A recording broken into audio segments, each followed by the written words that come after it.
It's the Poker Show. Here's your host, Jesse May. They'll tell you it's about the money, but it's not. They want it to be about the money, but it ain't. You know what it's about? It's about the crack. It's about the fun. One of my first World Series was 2000, 2001. I can't remember. But what I do remember was late at night, all the players had finished playing, and what was happening, there was an English bar, there was an Irish bar, there was an American bar down at Binion's, and everybody grouped around there, just having a good time, swapping, well, bad beat stories, war stories, it doesn't matter. The World Series of Poker is about people getting together. Maybe there's not a bar at the Rio, but we got one here. This is the World Series of Poker, and you're watching The Poker Show.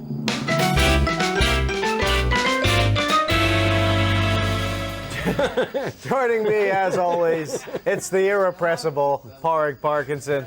Parg, been to the Rio today? No, I haven't been near the place. I haven't been there for a week, and I'm not going to the big one. But I was in the Bellagio. I mean, there's no fun at all in the Rio. I mean, you go into the Rio, you can hear 3 bad beat stories, queue up for half an hour to take a leak, or you can go to the Bellagio, you can go to the Palms, wherever the crack is on, and hang about.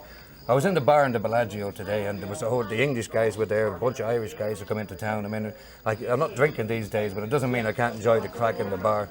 And Derek Baxter was there. I mean, all the pros in Europe know Derek is probably one of Europe's finest. Now, he's the guy that taught Mosley, O'D, I mean, all these guys, and he's a big Omaha theorist. He likes to keep a low profile, but he didn't keep a low profile in the bar today. He said he came over yesterday on the plane, and he was sitting beside this big black guy, and he reckoned he was a boxer, and then he worked it out. Oh, it's Lennox Lewis. So he was having a few beers, and he's chatting away, and it's Lennox this and Lennox that, and they were getting on really good. And then George Crowley and his wife came up. You know, you can walk around because these guys are all in first class.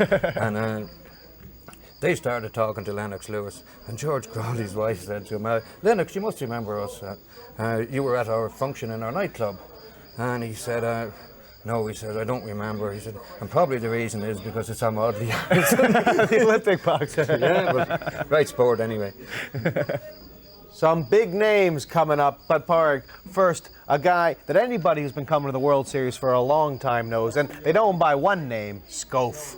Yeah, his name is John Sheffield, but if you go around Vegas looking for John Sheffield, they just take a look at you. If you mention Scoff, everybody knows Scoff. I mean, there's Scoff is now a word in the English language. Carl McKelvey and Scoff went to Amsterdam for the festival one year, and Carl McKelvey said he got scoffed. And everybody knew what he meant. I mean, I think they were there for a week. God knows what happened. But he's one of the great characters. He's been, he's worked the World Series as the day manager and in the poker room for years on end. I think maybe 20 years, I'm not sure, he'll tell you.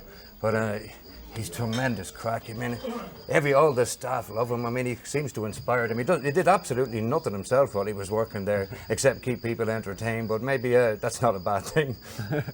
Well, he knows the inside like nobody knows the outside. He's been on the World Series staff forever. Been there since the big days. Please welcome John Scoff Sheffield.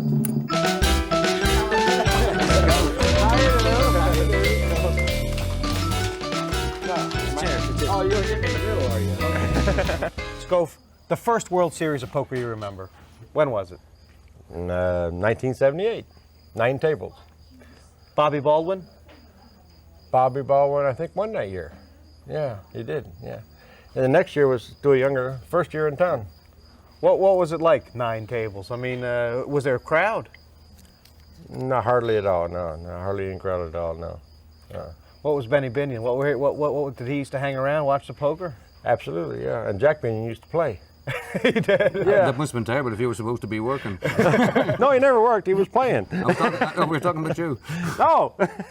What were you doing back in those first I was dealing in those days, yeah.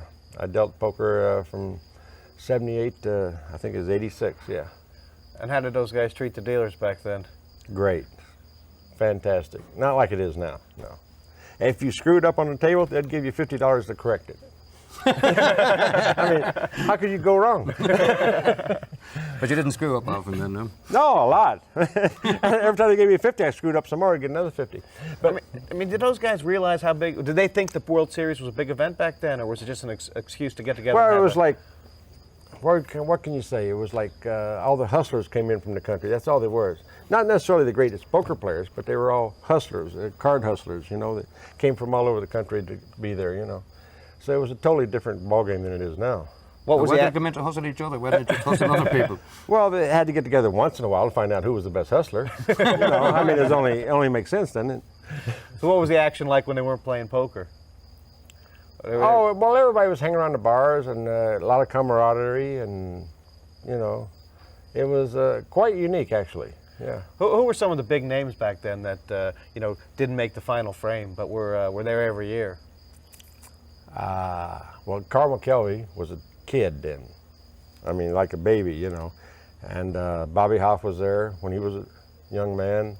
Titanic Thompson was an old man who was very famous for all his hustles, you know. Puggy Pearson was coming in, Amarillo Slim, and jeez. Well, who was Doyle was there too. Doyle was a young man at that time, but he was always around there, you know. Well, Doyle won 2 World Series. I mean, was he a Yeah, good Doyle's hustler? been around a long time. Yeah, yeah. He was there. You realize when you talk about these people who've been around a long time, you were there with them. Yeah. So when did it first start to get really big then? I mean, when did Benny Binion, when did he start taking the World Series seriously? Well, let's see, 78, 79 was like, they had 9 tables out there, and then they had 5 tables in the back of a Mexican restaurant. So when your table broke down in the tournament, you had to run through the Mexican restaurant while they're eating to get your chips out to the next table, you know. And then it gets to around 19, let me get this straight now. It have to be like 80, 81. That's too longer. They had 18 tables out there, and they used to have a few in the foyer. They had some down in the Mexican restaurant downstairs. They had some at the Four Queens, because I had a friend of mine that got busted and said he never made it to the final casino. But they had tables at the Golden Nugget, the Four Queens, and the Fremont. And they all came together, you know, at the Horseshoe for the big tournament, you know, for most of the tournaments. I mean, the first year I was ever out there for the World Series, it was late 80s, but they used to have that buffet up on the top. I mean, Ben, they would put out a spread, wouldn't they? Ice sculptures and bottled beer, and it was all free. I mean... lobsters. Free. But before that, though, they used to have a lot of what do you call it, wild game buffets. They had deer and elk meat, rattlesnake, bear steaks, and the old buffet downstairs. When they had it upstairs, that was at the swimming pool. Then they had big trays of lobster tails, whatever you wanted. You know, filet mignon was in big chunks like this, just take it off, you know. Because I remember when Jack Strauss won the tournament, he left $10,000 for the cooks. I think he liked the buffet. What was it like to work for, like, Benny Binion? I mean... I'd like to be the cook. Benny was great, yeah. He actually was a very small man. He was only like 5'7", you know. But when he said something, it took true, you know. He was right there on top of stuff. Did he ever raise his voice? Never know. Well, once to me on a telephone one time. He called me up. Oh, this is funny. He called me up one time. He says, I got this woman come down for the final table, right, of the World Series, 10,000. He says, she's in a wheelchair. He says, I want you to put her up right there by the final table so she can see it. And I'll look over at the final table, and it's like a massive wall of people around it. You know, like you can't even get through there, you know. I said, well, Benny, I'll try. He says, you'll what? I said, okay, Benny, I'll put her in there, yeah. There's no such thing as trying. You just do it, you know. So, yeah, Benny ran at things with an iron fist, yeah. He was good. I liked working for Benny, too. And his wife was lovely, yeah. She ran the cage, didn't she? Yeah, all she was the money there all going the time, yeah. Because she liked to used to tell her a joke once in a while. She used to come around and see if I had a new joke once in a while to tell her, you know. God, you haven't done one of those for 20 years. Yeah, and well, I didn't know too many jokes that weren't dirty, you know. But she says, "Oh, don't clean it up for me." Yeah, she was cool. I mean, you basically worked the World Series every year since then. I mean, you ended From up 78 to 2001, actually, yeah, every year. And eventually, you basically trained every dealer in that World Series. Yeah, That explains quite a lot. Yeah, is that why they're so bad? No, they were all drinking. Yeah, because it used to be a thing, you know, like if you were out drinking with me the night before, you couldn't call in sick, because I was going to be there, so they had to be there. But no, it did. Started at 1987, I guess it was, working as a shift boss and hired the dealers under Jim Albrecht, and It was all right. I liked it. Yeah. Well, he used to have some was like- loaded dealers. I mean, Oh, it was anybody like who family. couldn't keep a job together anywhere. I mean, these people were the biggest screw-ups. I mean, they were very nice people, but I mean, these people were screw-ups, and they worshipped this guy. And I mean, for 3 weeks every year, because that's what the World Series was then, they'd get their acts together, come into town. Scoff would set them up, and there'd be $20 here and $100. He'd be subbing them all over the place. They'd be borrowing money from people to sub the dealers, but they worshipped him. I mean, guys that couldn't hold down a job for 20 minutes. I mean, managed to keep it together for 3 weeks just because he was the boss, and it worked like clockwork. I mean, you never saw a happier shift. It was great fun, wasn't it?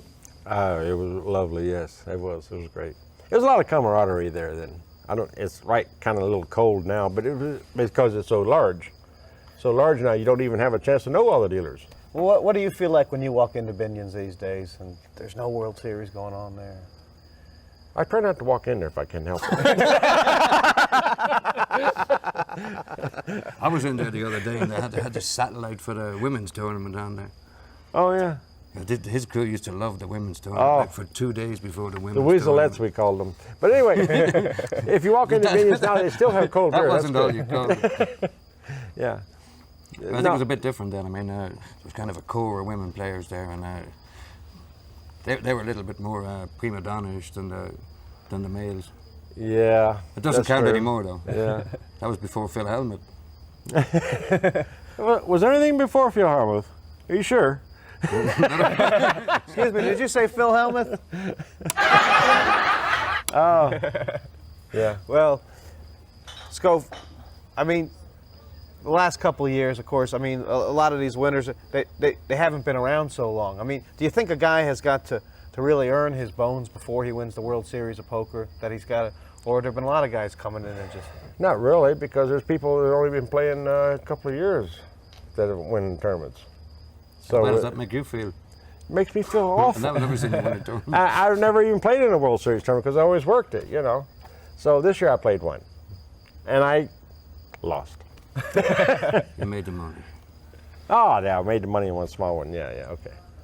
My thanks to Scoff. A bit of World Series history. We'll be back with John Cabage.